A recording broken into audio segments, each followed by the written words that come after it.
ఇండియాలోనే #1 varicose veins hospital Avis vascular centre. హైదరాబాద్లో వాతావరణం కూల్గా చల్లగా చాలా రిలాక్సింగ్ మూడ్లో ఉంటుంది. కానీ విహారయాత్రలకు వెళ్ళాలంటే, బీచ్ ఫ్రంట్లకు వెళ్ళాలంటే సముద్ర తీరానికి వెళ్ళాల్సిందే. హైదరాబాద్లో సముద్రం లేదు కాబట్టి ఈ దూర ప్రాంతాలకు వెళ్ళాల్సినటువంటి అనివార్యత కనిపిస్తుంది. కానీ హైదరాబాద్లో కూల్గా చల్లగా ఉన్న వాతావరణంలోనే బీచ్ ఫ్రంట్ ఉంటే లేదా సముద్ర తీరం లాంటి వాతావరణం ఉంటే ఎంత బాగుంటుంది అనే వాళ్ళకి ఒక ఆన్సర్ ఇచ్చే ప్రయత్నం చేస్తుంది తెలంగాణ ప్రభుత్వం. రాబోయే రోజుల్లో హైదరాబాద్ శివారుల్లో ఒక బీచ్ ప్రాజెక్ట్ని, ఆర్టిఫిషియల్ బీచ్ ప్రాజెక్ట్ని డెవలప్ చేయాలని చెప్పని డిసైడ్ చేసింది. దీనికోసం లొకేషన్ కూడా ఇప్పటికే ఎంపిక చేసినట్టుగా సమాచారం ఉంది. హైదరాబాద్ శివారులో ఔటర్ రింగ్ రోడ్డు పరిసర ప్రాంతాల్లో ఉన్నటువంటి కొత్వాల్గూడ ప్రాంతంలో ఈ ప్రాజెక్ట్ని చేపట్టాలి. పబ్లిక్ ప్రైవేట్ పార్ట్నర్షిప్ ద్వారా అతి త్వరలో దీన్ని డెవలప్ చేయాలనేటువంటి ఆలోచన తెలంగాణ ప్రభుత్వం చేస్తోంది. దేశవ్యాప్తంగా తీర ప్రాంతాల్లో ఉండేటువంటి వాతావరణం వేరు, కానీ హైదరాబాద్లో ఉండేటువంటి వాతావరణ పరిస్థితులు వేరు. హైదరాబాద్కి బీచ్ని తీసుకురావడం సాధ్యమేనా? గతంలో ఎక్కడైనా ఇలాంటివి జరిగినాయి? ఒకసారి విశ్లేషించే ప్రయత్నం చేద్దాం. ఏ యుగంలో ఈ బొమ్మలు క్రియేట్ చేయడం పెద్ద సమస్య ఏం కాదు.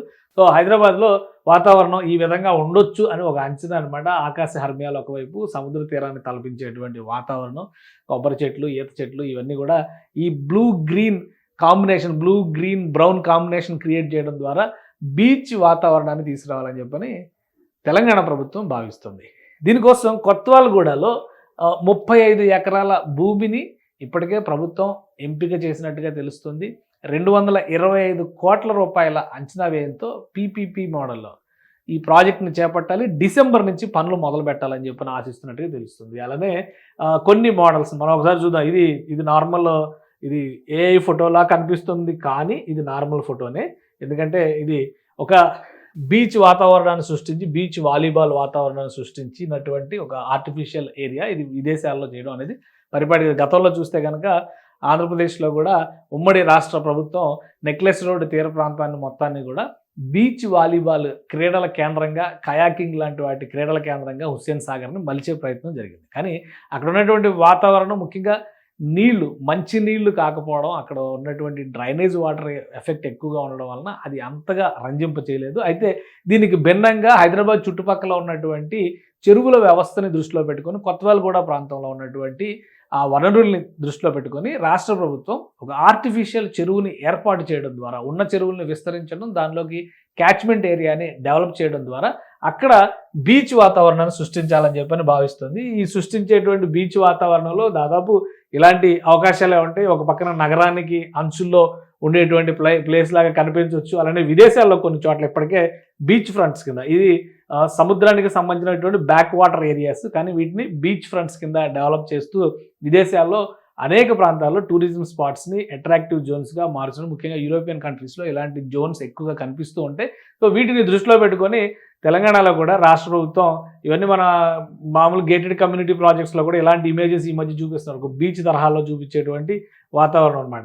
సో ఇవన్నీ దృష్టిలో పెట్టుకొని ఇలాంటి ఒక ఆర్టిఫిషియల్ జోన్ని క్రియేట్ చేయడం పెద్ద కష్టమైనటువంటి అంశం ఏమి కాదు అని చెప్పని రాష్ట్ర ప్రభుత్వానికి ఒక నివేదిక వచ్చింది. ఈ నేపథ్యంలోనే Telangana tourism development corporation private భాగస్వాములు ఎంపిక చేయడం ద్వారా 35 ఎకరాల భూముల్ని, 35 ఎకరాల స్థలాన్ని గుర్తించి శివారు ప్రాంతాల్లో ఈ బీచ్ ప్రాజెక్ట్ని డెవలప్ చేస్తారు. ఇందులో ఇట్లానే మామూలుగా ఏంటంటే సన్బాత్కి సంబంధించినటువంటి వ్యవస్థలు, వేవ్స్ అంటే సముద్రం తరహాలో ఈ నదిలో ఇక్కడ ఉండేటువంటి సరస్సుల్లో అలలు వచ్చే విధంగా ఏర్పాట్లు చేయడము, వేవ్ పూల్స్, ఇప్పుడు ఇవన్నీ వస్తున్నాయి కదా, వేవ్ పూల్స్, ఆర్టిఫిషియల్ వేవ్స్, ఇటువంటివి, వాటర్ గేమ్స్, స్పోర్ట్స్కి సంబంధించినటువంటి సాహస క్రీడలు, బంగీ జంప్ లాంటివి కూడా ఏర్పాటు చేయాలి.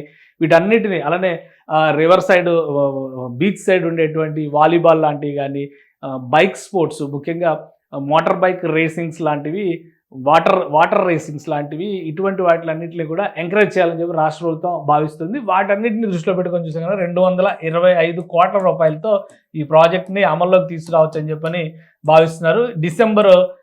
ఈ డిసెంబర్ నెలలో దీనికి సంబంధించి శంకుస్థాపన చేయించాలి, పనులు ప్రారంభించాలని చెప్పని రాష్ట్ర ప్రభుత్వం భావిస్తుంది. కనీసం ఏడాదిన్నరలోగా దీన్ని వినియోగంలోకి తీసుకురావాలనేటువంటి ఆలోచన చేస్తుంది. అంటే ఇప్పటివరకు హైదరాబాద్లో పెద్ద అడ్వాంటేజ్ ఏదన్నా ఉంది అంటే అది వాతావరణం గురించి ఎక్కువ మాట్లాడతాం. సో అలాంటి ఆహ్లాదభరితమైనటువంటి వాతావరణంలో బీచ్ అట్మాస్ఫియర్ని కూడా క్రియేట్ చేస్తే కనుక ఖచ్చితంగా ప్రజలు దానికి ఆకర్షితులు అవుతారనేటువంటి ఆలోచన తెలంగాణ ప్రభుత్వం చేస్తుంది. మామూలుగా అయితే లాంగ్ వీకెండ్స్ కానీ, హాలిడేస్ కానీ, సమ్మర్ వెకేషన్స్ కానీ ఇట్లాంటివి వచ్చినప్పుడు దూర ప్రాంతాలకి, తీర ప్రాంతాలకు వెళ్ళడం అనేది పరిపాటిగా మారుతుంది. హైదరాబాద్లో ఉండేటువంటి అనేక మంది కుటుంబాలతో సహా అక్కడ విహారయాత్రలకు వెళ్తున్నటువంటి సందర్భాలు మనం చూసాం. సో ఇప్పుడు ఇక్కడ క్రియేట్ చేయబోయేటువంటి ఈ కొత్తవాల్గూడలో క్రియేట్ చేయబోయేటువంటి ఆర్టిఫిషియల్ బీచ్కి సంబంధించి వ్యవస్థలన్నీ కనుక అందుబాటులోకి వస్తే అదొక అద్భుతమైన రిక్రియేషనల్ జోన్గా మారిపోతుందని చెప్పి తెలంగాణ ప్రభుత్వం భావిస్తుంది. సో న్యాచురల్గా ఉండేదానికంటే ఆర్టిఫిషియల్గా క్రియేట్ చేసినవి వివిధ దేశాల్లో వివిధ రూపాల్లో సక్సెస్ సాధించినటువంటి సందర్భాలు ఉన్నాయి. సో హైదరాబాద్ బీచ్ ఎంతవరకు సక్సెస్ అవుతుందో వేచి చూడాలి. సుమన్ టీవీలో మీ పర్సనల్ అండ్ బిజినెస్ ప్రమోషన్స్ కోసం కింది నెంబర్కి కాంటాక్ట్ చేయండి.